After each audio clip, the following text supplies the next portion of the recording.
강연 잘 들었습니다. 네, 인상적이고요. 그리고 우리 사회 진보에 대한 이원재 대표님의 뭐랄까 신념을 읽을 수 있어서 여러 가지로 지식인의 어떤 역할이랄까 이런 부분에서 많은 것들을 느낄 수가 있었는데요. 자, 왜 지금 다시 계몽인지에 대해서 여전히 사람들은 좀 혼란스럽고 애매하실 수가 있을 것 같아요. 왜 지금 다시 계몽입니까? 지금 이 책을 굳이 사람들한테 읽히고 싶은, 가치를 말씀하시고 싶은 근본적인 이유랄까, 아주 핵심적인 지금 무엇이 있을까요? 사실 진보라는 거는 옆을 보는 게 아니고 앞을 봐야 되는 거거든요. 어디로 가야 하는지 지향점을 이야기해 주는 게 진보를 이야기하는 사람이어야 합니다. 그런 점을 강조하고 싶었는데요. 이 지금 다시 계몽을 스티븐 핑커가 낼 때 도널드 트럼프가 미국 대통령에 당선됐을 때였어요. 그러니까 모든 지식인들이 사실 미국에서는 이게 정말 말세다. 모든 문제가 다 생기고 있다. 우리 파리 기후협약 탈퇴하고 미국이 기후위기를 촉진하고 있다. 불평등은 더 커지고 있다. 인종 갈등 더 심화시키고 있다. 이렇게 얘기하고 있는데 스티븐 핑크는 태연하게 우리는 진보하고 있다. 사실 진보하고 있다.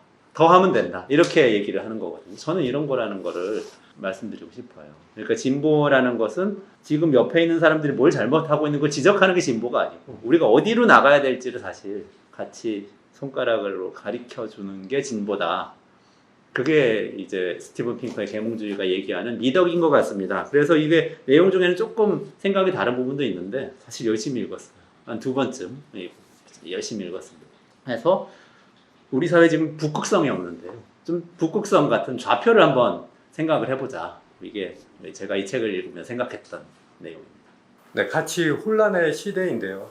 많은 사람들이 말씀하신 대로 북극성을 잃어버리고 어디로 가야 할지 혼란스러워합니다. 진보의 가치를 다시 붙잡을 수 있다면 우리가 무엇을 얻을 수 있을까요? 구체적으로 말해서 진보라고 하는 것을 입증할 수 있는 계량화, 수치화가 가능하다고 믿으십니까? 구체적으로 어떤 부분에서 우리가 진보를 하는 것이 맞고 옳다고 생각하시는지. 그거는 약간 제가 틀어서 답변을 드릴게요. 우리 사회가 사실은 굉장히 빠르게 진보해 왔죠. 특히 경제적으로 굉장히 많이 성장을 했고, 그런데 사실 그렇게 잘 하고 있었으니까 앞으로도 잘하자 이렇게 얘기할 수도 있어요. 그렇지만 이게 지금 다시 계몽에서 이야기하고 있는 진보이거나 아니면 제가 생각하기에 올바른 진보의 방향은 아닙니다.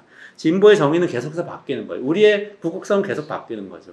박정희 대통령 시절, 전두환 대통령 시절, 박근혜 대통령 시절, 이명박 대통령 시절에 경제 성장이 중요한 것이 없더라도 이제 바뀌어야 되는 거죠. 특히 지금 중요한 건 기후위기 대응하는 게 중요하고요. 다음 세대를 위한 좋은 지구 환경 만들어야 하는 것이고요. 불평등을 극복하는 것이 굉장히 중요합니다. 불평등이 이제 계급이 되고 있기 때문에 우리 민주주의 토대를 파괴하는 거죠. 그리고 마지막으로 이런 공론장을 통해서 우리가 서로 간의 신뢰, 사회적 연대, 사회적 자본을 극복하는 게 굉장히 중요하고요. 이런 것들을 사실 반영한 게 참성장 지표입니다. 그 참성장 지표 같은 참성장을 잘 해나가는 것이 우리가 가야 할 길이 아닌가 이렇게 생각을 합니다. 진보의 가치를 여전히 놓으면 안 되고, 그리고 그 진보의 가치를 놓지 않음으로써 우리는 실제로 참 성장에 이를 수 있는 길에 갈 수 있는 어떤 길을 열어놓고 계시고, 그런 어떤 믿음을 갖는 것이 중요하다는 말씀으로 이해를 할 수 있을 것 같은데요. 구체적으로 서로 다름으로 인해서 갈등하고 대립하고 불협화음을 낳고 실제로 충돌하고 우리 사회가 많은 혼란상에 빠져 있는 듯한 느낌을 받게 되는데요. 그런 상황에서 예를 들어 주류와 비주류, 어떤 머저리티와 마이너리티, 그리고 어떤 남성과 여성, 가진 자와 못 가진 자, 여러 가지 충돌의 지점들이 있는 것 같습니다. 그들이 만인의 만이 된 투쟁으로 흐르지 않으려면 최소한의 타협과 어떤 상생, 이런 어떤 지점에 조화가 있어야 될 것 같은데요. 시민의식이라고 하는 것의 요체는 뭐고, 우리가 지금까지 말씀하셨던 진보라고 하는 것들을 통해서 랩 2050이 이러한 진보의 가치를 추구하고 또 그러한 가치에 기반한 연구를 함으로써 우리 사회에 구체적으로 어떠한 시민의식의 기여나 이런 것들이 가능할까? 그 부분에 대한 랩 2050의 비전이나 실천의 계획이나 이런 것들이 있다면 조금 더 굉장히 어려운데요. 책하고 연결시켜야 되는데. 일단 우리 커먼 그라운드, 공유하는 기반이라는 말이 있잖아요. 우리가 사실은 모든 사람이 다 발언을 하고 주장하고 결정하고 참여할 수 있는 사회가 점점 돼가고 있는데 이런 사회가 됐을 때 우리 각자가 어느 정도로 그 공유하는 기반이 있느냐에 따라서 그 사회가 어느 정도로 갈등이 관리가 되고 한 방향으로 좀 모아서 나갈 수 있게 되느냐가 정해지는 것 같습니다. 그걸 만드는 게 사실 시민사회 일이고 랩 2050 같은 싱크탱크의 일이기도 하고 언론의 일이기도 하고 그렇습니다.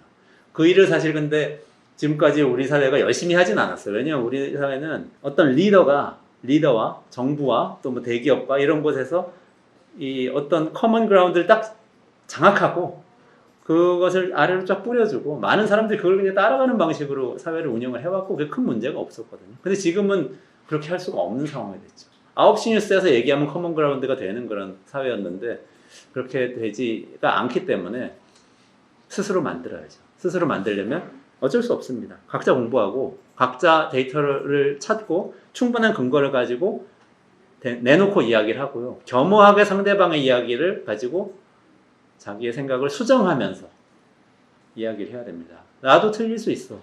당신도 틀릴 수 있어. 그렇지만 우리는 최소한 같은 근거를 가지고 이야기를 하는 거야. 이렇게 서로 인정할 수 있는 사회가 돼야 된다. 그게 어떻게 보면 시민의식이 진보하는 거다. 이렇게 이야기를 하고 싶네요. 그리고 특히 저기 우리 사회에서 진보적이라고 생각하는 분들이 이런 방식으로 활동을 많이 해왔어요. 어떤 문제점을 비판하면서 그 문제를 많이 드러내면서 결과적으로 그 문제가 해결되도록 만드는 그런 활동을 많이 해오셨는데 그렇게 활동하는 게 유효한 부분도 있습니다. 뭐 최근에 장애인 운동이라든지 그런 곳에서 그런 방식으로 많은 공론을 일으켰고 결국은 또 좀 진보를 시키고 하죠. 그렇지만 또 어떤 한편에선 우리 사회 진보에서 부족한 부분이 있어요. 그거 뭐냐면 우리가 어디로 가야 될지를 정확하게 얘기해주는 비전을 이야기하는 진보라는 측면에서 좀 부족한 점이 있지 않나 하는 생각이 들었고요. 특히 그 방향을 우리가 어떻게 가고 있는지를 좀 계속 환기를 할 필요는 있는 것 같습니다. 그런 면에서 계몽주의는 쓸모가 있어요. 뭐 비판을 하셔도 좋습니다만 충분히 우리의 북극성을 토론할 수 있다는 점에서 쓸모가 있다. 이렇게 말씀을 드리고 싶네요. 중복될 수 있는데 마지막으로 좀 선명하게 뭔가 나올 것 같아서 여쭤볼게요.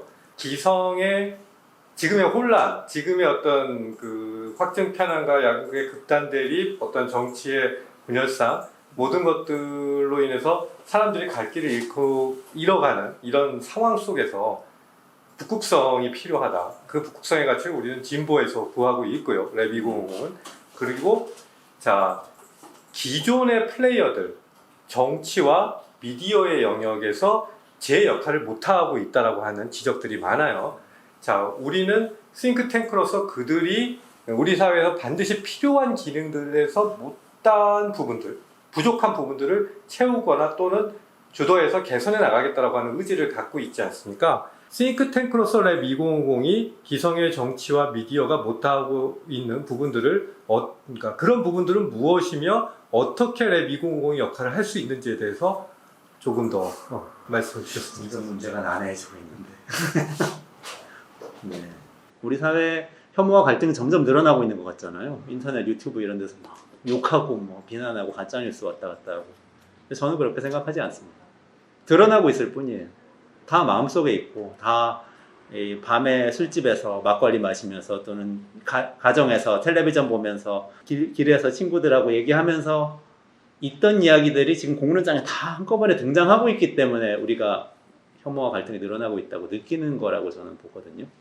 근데 이걸 잘 관리를 해야 되는데 예전 같으면은 기성 언론 또는 정부와 소수의 정치인들이 그냥 규칙을 딱 정하고 그대로 끌고 갔어요. 9시 뉴스에서 딱 얘기하고 조간신문의 일면에 딱 쓰면 그냥 그게 사실이 되고 진실이 되고 그게 우리 사회의 의제가 되고 그러던 사회였는데 지금 그렇게 해가지고는 다 이렇게 다 드러난 다양한 생각과 취향을 담을 수가 없거든요.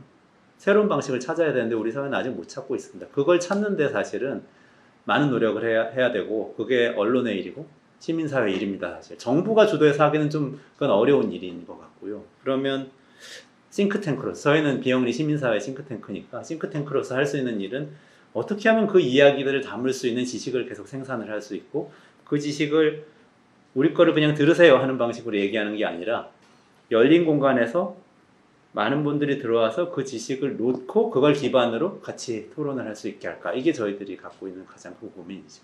그 토론을 좀 더 숙성시켜 나가는 게 결국은 시민사회가 진보하는 것이다 이렇게 생각을 할 수 있을 것 같습니다. 시민사회의 더 활기찬 진보를 기대하겠습니다. 감사합니다. 감사합니다.